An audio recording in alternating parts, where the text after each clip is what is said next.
자, 16번째 논제입니다. 흔히 뭐 또 논술에, 어느 논술의 가장 보편적인 주제 중에 하나입니다.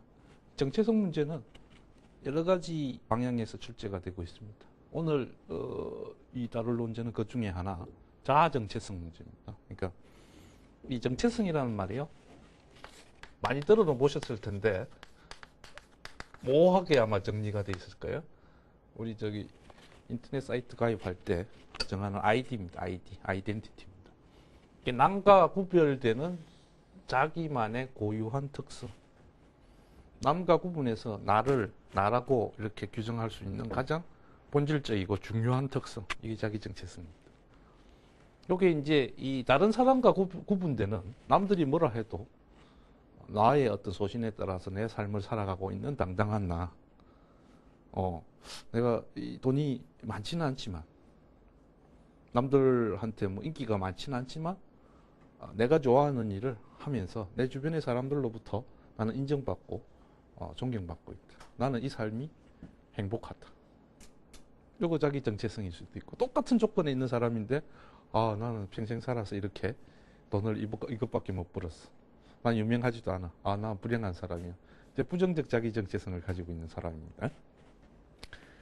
이 자아 정체성은 이제 다른 사람과 구분되는 어떤 자기 자신에 대한 생각들.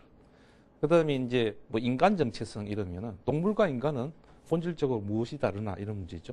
그러면 뭐 생각 호모사피엔스. 여러 동물 중에서 한 동물이 인간은 인간인데, 다른 동물들과 다른 가장 큰 특징은 바로 스스로 생각하는 힘이 있다는 거다.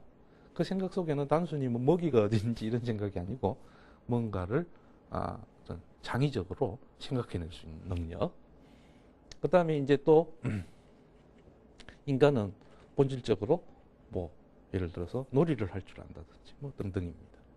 그리고 요즘 이제 나오는 주제들이 휴머노이드, 소위 이제 사이보그와 만약에 이제 그 외모도 뭐 거의 실제 인간과 흡사하고요. 당연히 뭐 이렇게 신체적 능력은 실제 인간보다 뛰어난 사이보그들이 만들어질 겁니다. 왜냐하면 사람은 자기의 어떤 노동이나 자기를 대신할 어떤 기계를 만들 때 항상 자기보다 뛰어난 거 아니면 만들지를 않습니다. 그죠? 우리가 왜 계산기를 왜 사용합니까? 당연합니다. 내가 계산한 것보다 걔가 훨씬 더 정확하고 빠르기 때문에 하는 거죠. 앞으로 만들어질 사이보그도 그렇게 될 겁니다. 당연히 신체적, 지적 능력에서 인간을 능가하는 걸 만들 거예요. 그래야 또 상품이 될 테니까요.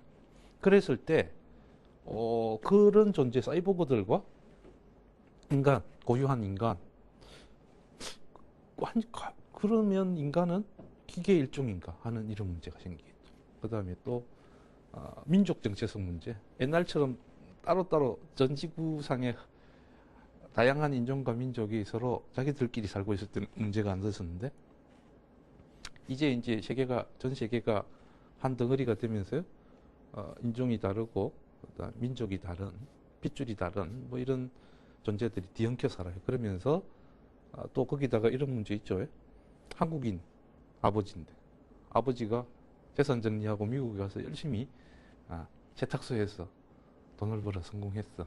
근데 이 자녀 세대는 갈등이 생기죠. 나는 한국인인가 아니면 미국인인가 하는 문제가 생기죠. 미국에서도 주류 백인들이 동양이 잘 인정을 안 해주는 것 같고, 그렇다고 내가 다시 아버지처럼 코리아를 마음의 고향으로 삼을 수도 없는 노릇이고, 이런 문제가 생기죠.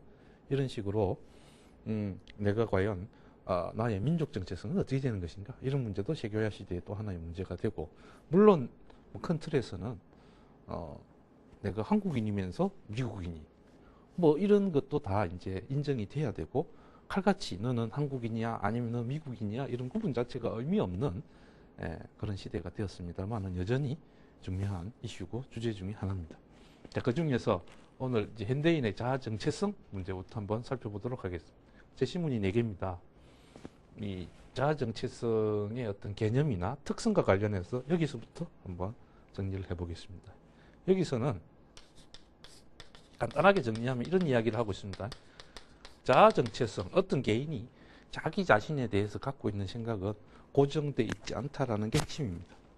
이거는 자기가 생각하는 자기 자신에 대한 생각은 끊임없이 변화한다는 거예요. 변화하는 이유가 뭐냐? 상식적으로 한번 생각해 보세요. 왜 변하겠습니까?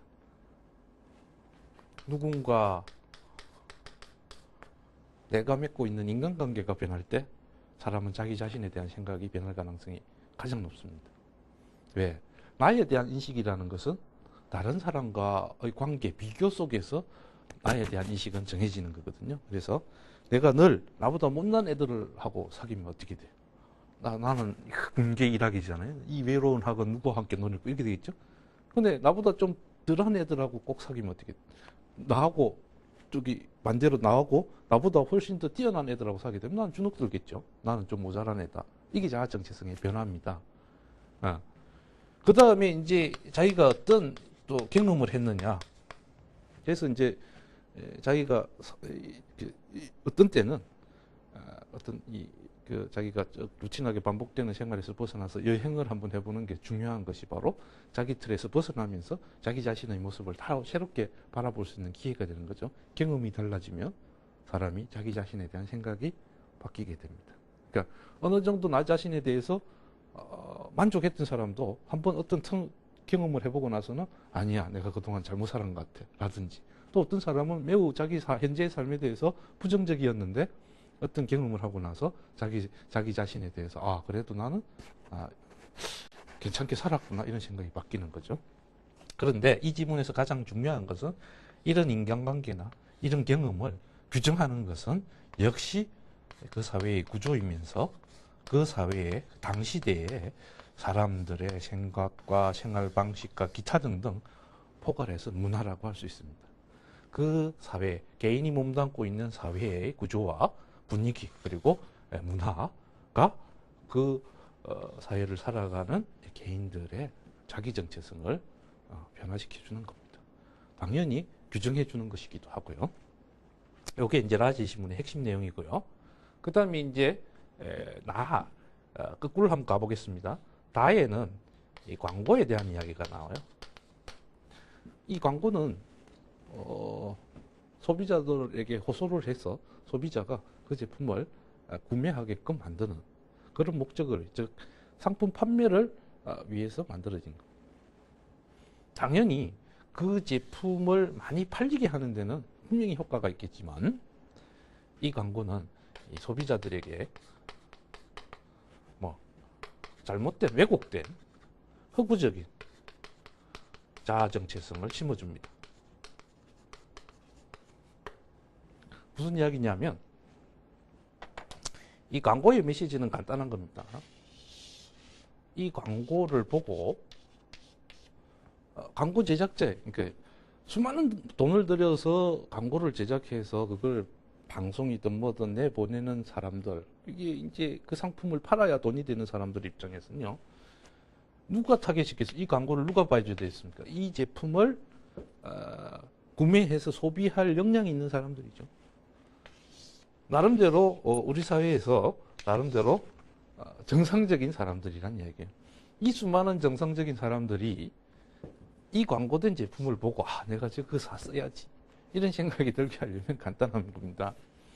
지금 이 사람들이 뭔가 광고가 메시지를 던집니다. 당신의 삶이 뭔가 2% 부족할 것이다. 나는 그걸 안다.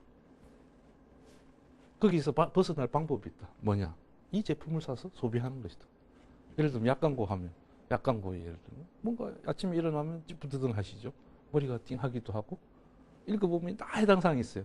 대부분의 사람들이. 그래서 엑스 드링크를 마시자 뭐 이런 광고를 하는 거겠죠.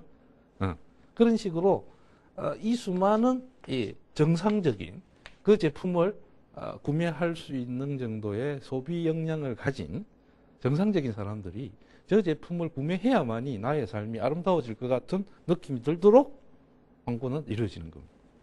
그러면 그 광고의 메시지는 간단한 겁니다. 당신들은 지금 정상이 아니고 2% 부족한 인간이다. 거기서 벗어날 수 있는 유일한 길이 있다. 이 제품을 사서 소비하랍니다. 그러한 광고를 하루에도 수십 번, 수백 번을 접하는 게 오늘날 현대인의 삶입니다. 그럼 사람이 그렇잖아요.